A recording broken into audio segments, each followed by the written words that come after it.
health and wealth is just one way to look at teaching cultural competence or gaining it. So unless I get time later on, we may or may not get to that one.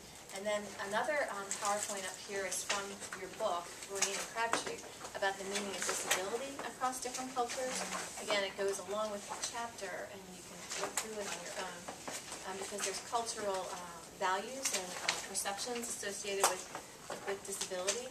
So in this class, we thought that there's sort of a culture associated with those with disability, and different cultures view disabilities differently. So it's another whole interesting area of study that we may or may not get to talk about here. Just for example, I'll just give you my favorite example. I'm pretty sure that Cronenberg wrote about this. In Tibet, you know I'm interested in Tibet, there seem to be a lot of children born in Tibet with eye problems, limited eyesight, blindness. I don't know if it's something about the geography of Tibet, and then there's this blinding sun there sometimes, so a lot of people have vision problems. But when kids have blindness or partial blindness, there's a superstition in the community that it was caused by a demon or a bad spirit.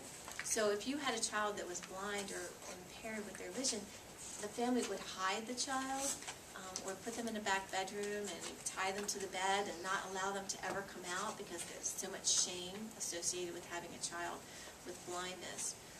And I was so interested 2 years ago, and I was watching Oprah, or whatever the last season was, and she had a woman on who was an American woman who was blind, or maybe she was European. But she took on her project to go into Tibet, which is hard enough to go into there anyway as a non-Tibetan these days. And she got a horse, and she just went into Tibet, and she started riding from village to village and saying, I'm a blind person, look at all the things that I could do. I know you have blind children in your village. I want to talk to you about them, and I want to help you understand how it's not, you know, an evil demon or something. So she has sort of made all these inroads in Tibet and educating the families about blindness and how their children can be come out of their bedrooms. And I actually think that she, what the heck was her name? I think she also became associated with a mountain climbing group and kind of inspired a group of adolescents and teens in Tibet to start mountain climbing. And they're visually impaired, and yet they're climbing mountains, and next thing you know, a documentary was made. So, and then she's on Oprah. So that was sort of one of my little segues with that PowerPoint. But we may or may not get to talk more about that one in class, but we definitely need to talk about the Kawa River model of occupational therapy, because that's a really important part of this class. So I tried to check out the Kawa model website, and this website address did not work for me this morning, but I'll show you that there is a Facebook page, and I am a member of this, but I didn't want to log on to it on here because I was too afraid of which of my pictures might come up in class if I did that. So instead, I'm just showing you that there is one, and Dr. Wama likes to communicate with the world through Facebook.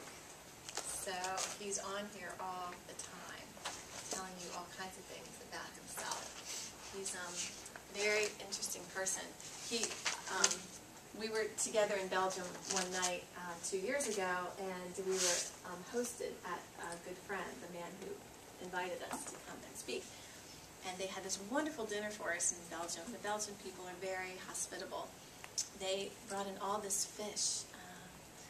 And it was just me and Dr. Wama and the family, you know, with their kids. So it was only like 7 of us. And they said, the food will be here soon. And the door opens up, and they bring in this huge buffet of fish, like all kinds of fish. And much of it more like sushi fish, like almost raw. And you could have fed 60 people with this platter of fish that this humble family in their small home offered to Dr. Wama and I for dinner that night. And of course, I hate fish, especially if it's not cooked. I just don't like fish. And there were like things with the claws still on them and faces and stuff too. So anyway, we had dinner, and Dr. Wama, he's like texting the whole time, you know, in these people's home, you know, and he's emailing people and updating his Facebook page. And I was just thinking, we're right here. You know, he's one of those people who's very communicative virtually, you know. So anyway, he loves technology. He's constantly updating this